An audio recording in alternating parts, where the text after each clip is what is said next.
রোজ সকালে টোস্ট খেতে ভালো না লাগলে আমি ওই ব্রেড দিয়েই এই ধরনের রেসিপিগুলো মাঝে মাঝে ট্রাই করি। আর এগুলো যেমন স্বাস্থ্যকর হয় তেমন খেতেও ভালো লাগে, আর একদম কম সময়ে কম ঝামেলায় তৈরি করা যায়। ব্রেডের ধারগুলো কেটে বাদ দিয়ে ছোট ছোট টুকরো করে কেটে মিক্সির জারেতে নিয়ে নিলাম।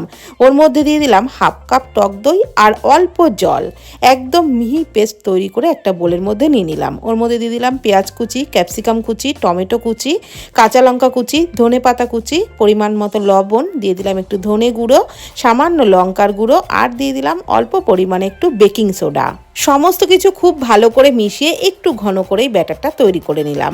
ফ্রাইং প্যানে সামান্য সাদা তেল দিয়ে তার মধ্যে এক হাতা ব্যাটার দিয়ে দিলাম। লো ফ্লেমে ওপরটা যখন ড্রাই হয়ে আসলো তখন উল্টে দিলাম। তারপর উল্টে পাল্টে লো ফ্লেমেই বেশ মুচমুচে করে ভেজে নিলাম।